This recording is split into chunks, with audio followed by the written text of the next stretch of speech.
शिक्षकगण और जितने भी लोग यहाँ पर आए हुए हैं तथा सभी विद्यार्थियों को हम सबकी ओर से एक आदर भरा नमस्कार।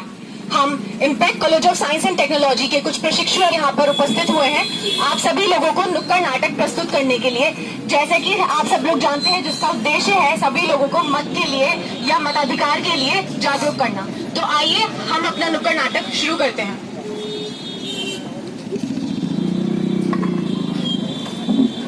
जीवन के हैं 3 पहलू, बचपन, जवानी और बुढ़ापा। बचपन हमने खेल में बिताया, जवानी हमने मस्ती में बिताई, बुढ़ापे में आ गई दवाई। 18 वर्ष का होते मिल गया मुझे फोन और बाइक, लेकिन मिली मुझे एक और भी चीज, मिला मुझे वोटिंग का भी अधिकार। क्या समझी मैंने इस बात की गहराई?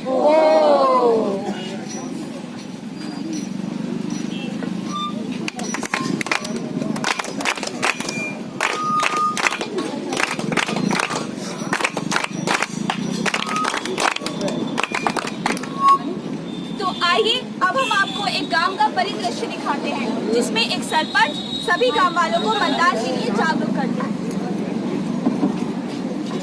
तो आइए अब हम आपको एक गांव का परिदृश्य दिखाते हैं जिसमें एक सरपंच सभी गांव वालों को मतदान के लिए जागरूक करते हैं। और हमारा नुक्कड़ नाटक कुछ ऐसा है जिसे आप सभी लोग स्वयं को उससे जोड़ सकें। तो आइए शुरू करते हैं। अरे सरपंच जी सुनते हो? हाँ भगवान बोलो। 23 तारीख की छुट्टी है और मैं मैके जा रही हूँ। 23 तारीख की छुट्टी? काहे की छुट्टी 23 तारीख की? अरे आपको पता नहीं 23 तारीख को मतदान का दिन है। गांव वाले कह रहे थे 23 तारीख की छुट्टी है। सरपंच जी, बाहर कुछ लोग आए आपसे मिलने के लिए। क्या काम है? कुछ काम बता रहे हैं, मुझे तो पता नहीं उन्होंने काम। तो ऐसा करो, उन लोगों से कहो कि वो लोग शाम को आए और गांव के और लोगों को भी साथ लेकर आए।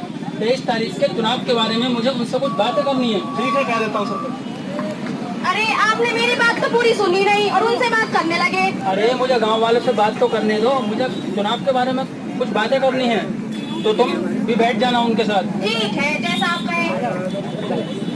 क्या काम था सरपंच जी से?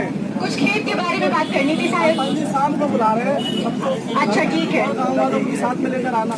ठीक है।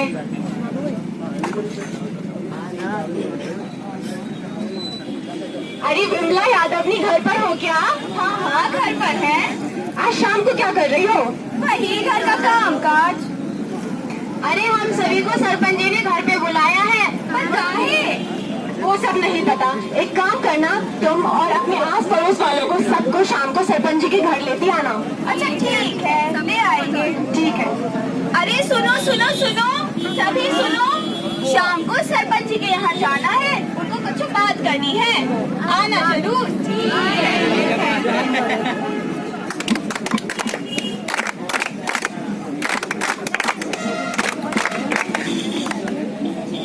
सरपंच जी श्यामलाल, गाँव वाले आ गए हैं, आपने बुलाया था। तो उन लोगों से कहो कि वो लोग चौपाल पे बैठ जाएं। ठीक है। सरपंच जी कह रहे हैं कि आप लोग यहाँ चौपाल में बैठ जाइए, वो आ रहे हैं। ठीक है।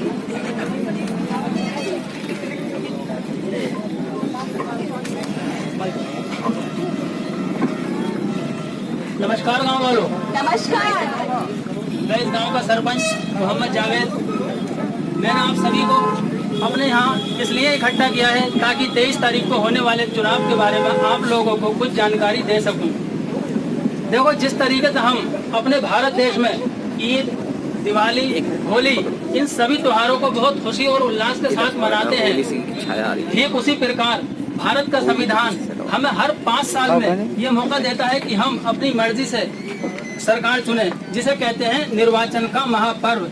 इसमें हम अपने मत अधिकार का उपयोग करके ये तय करते हैं कि हमारे आने वाले 5 सालों में हमारे समाज और देश का क्या विकास होगा। तो हम कुछ उदाहरण के जरिए ये समझने की कोशिश करेंगे कि कैसे कैसे लोग आपके पास वोट मांगने के लिए आएंगे। जैसे कि कुछ बगैर पढ़े लिखे लोग आ जाते हैं, अशिक्षित जिन्हें बोलते हैं, वो किस तरीके की आपसे बातें करेंगे। नमस्कार गाँव वालों, मैं आपके इलाके का उम्मीदवार हूँ और मैं आपसे वोट मांगने आया हूँ।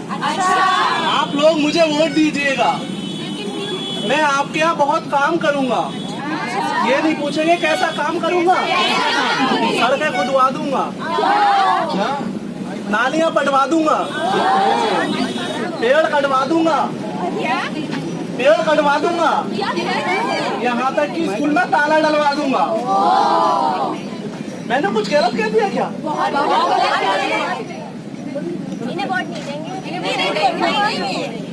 आइए अब देखते हैं एक दबंगई प्रवृत्ति या छवि का प्रतिनिधि किस तरीके की बातें करता है। राम राम गाँव वालों,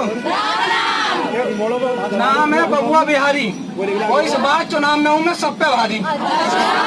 तो मेरा आपसे हिंसक रूप से विनम्र निवेदन है कि अपना भारी मत देकर मुझे भारी मतों से विजयी बनाएं। और देखिए इस देश में गरीबी की बहुत समस्या है। मैं वादा करता हूँ आपसे इस देश से गरीबों का नामो निशान मिटा दूंगा, मतलब गरीबी मिटा दूंगा। और सुभाष चंद्र बोस ने कहा था, एक महान पुरुष सुभाष चंद्र बोस ने कहा था कि तुम मुझे खून दो मैं तुम्हें आजादी दूंगा। मैं कहता हूँ आपसे कि तुम मुझे वोट दो, खून तो मैं तुमसे लूंगा। विपक्षियों का और अभी मैं रास्ते में आ रहा था तो इस क्षेत्र में एक समस्या और भी है। यहाँ पर कब्रिस्तान बहुत दूर दूर हैं। तो देखिए और प्रत्याशी कहते हैं कि हम ये विकास करेंगे, हम ये विकास करेंगे। मैं कुछ विकास मुर्दों के रूप में करना चाहता हूँ, मुर्दों के लिए करना चाहता हूँ। मतलब जो कब्रिस्तान है मैं जीतने के बाद मैं वादा करता हूँ आपसे, आप मुझे वोट दीजिए, जीतने के बाद घर घर कब्रिस्तान बना दूंगा। और देखिए मैं आधा वोट फ्री में नहीं लूंगा, एक वोट पर 2000 रुपए दूंगा। हाँ जी, और जो इस दबंग पार्टी का सहयोग करेगा उसे 5000 रुपए दूंगा। और देखिए वोट तो तुम्हें ही देना, मुझे ही पड़ेगा, राजी राजी ना तो गैर राजी। और देना पड़ेगा जी। सब ठीक है, नमस्कार। आइए अब देखते हैं एक शिक्षित छवि की उम्मीदवार या उम्मीदवार किस तरीके की बातें करता है।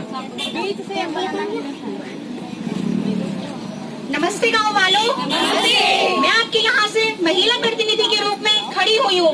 मेरा आप सभी से विनम्र निवेदन है कि कृपया आप मुझे वोट दीजिए। मैं वादा करती हूँ कि मैं आपके यहाँ विकास जरूर करूंगी। मैं आपके यहाँ जो पानी की समस्या है या फिर बिजली की समस्या है उसको दूर करूंगी। और आपके यहाँ जो सड़कें खराब हैं मैं उनकी मरम्मत करवाऊंगी, और जहाँ सड़कें नहीं हैं मैं वहाँ नई सड़कें डलवाऊंगी। मैं आपके बच्चों के लिए स्कूल खुलवाऊंगी और महिलाओं के लिए कुछ ऐसी योजनाएं भी शुरू करूंगी जिससे महिलाएं घर बैठे ही रोजगार प्राप्त कर सकती हैं। मैं आप सभी की सारी समस्याएं सुनूंगी और उन्हें दूर करने की पूरी कोशिश करूंगी। आप मुझे एक बार वोट देकर अपनी खिदमत का मौका जरूर दें। धन्यवाद। जैसे कि आप सभी लोगों ने देखा कि किस किस छवि वाले लोग आपसे वोट मांगने के लिए आएंगे, लेकिन आपको उनसे बिना डरे बिना लालच लोभ में आए उन्हें वोट नहीं देना है, जबकि सही उम्मीदवार को देखते हुए वोट देना है। सही उम्मीदवार में क्या क्या चीजें देखनी चाहिए, जैसे कि वो शिक्षित हो, उसका राजनीति में कुछ ना कुछ अनुभव जरूर होना चाहिए, और नंबर 3 उसका आपराधिक मामला नहीं होना चाहिए। मतलब ये होता है कि अगर आपराधिक होता है तो वो गरीबों को दबा लेता है, तो ऐसे लोगों को देखते हुए वोट डालना चाहिए। और हाँ, ऐसे लोगों को प्रेरित जरूर करें या उन लोगों को ऐसा उत्साहित जरूर करें जो लोग ये कहते हैं कि पिछले उम्मीदवार ने हमारे लिए क्या किया था जो ये उम्मीदवार हमारे लिए करेगा। तो ऐसे लोगों को समझाएं कि भाई तुम्हारा जो वोट है या मत है वो हमारे देश और समाज के विकास के लिए बहुत जरूरी है। और उन लोगों को मतदाता केंद्र पर ले जाकर उन लोगों का मताधिकार कराएंगे और देश के विकास में सहयोग अदा करेंगे। तो समझे भगवान, छुट्टी कर क्यों नहीं करनी है? हाँ, समझ गई। देखो 23 तारीख को नहीं तो हो जाएंगे हमारे अगले 5 साल खराब और रुक जाएगा देश का विकास।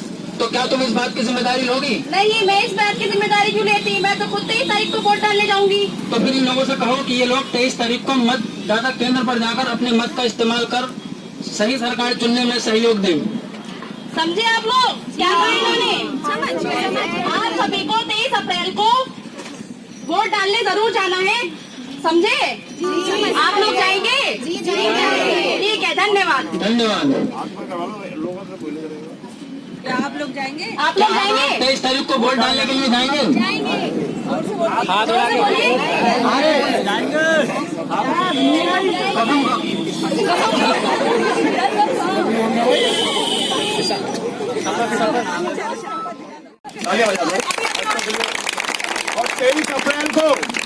23 अप्रैल को जितना मेरा हाथ उठा उतना हाथ उठा दो। 23 अप्रैल को वोट डालने जरूर जाएंगे।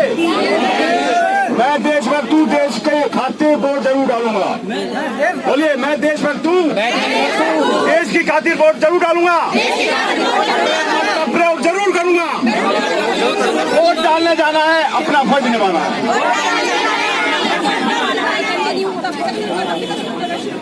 मतदान कीजिए सभी, मतदान कीजिए, मतदान कीजिए सभी, मतदान कीजिए।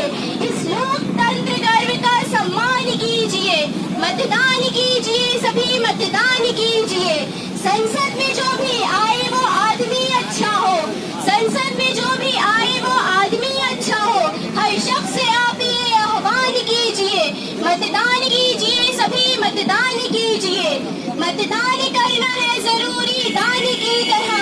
मतदान करना है जरूरी दान की तरह। किसी पात्र व्यक्ति को ही ये दान दीजिए। मतदान कीजिए सभी, मतदान कीजिए।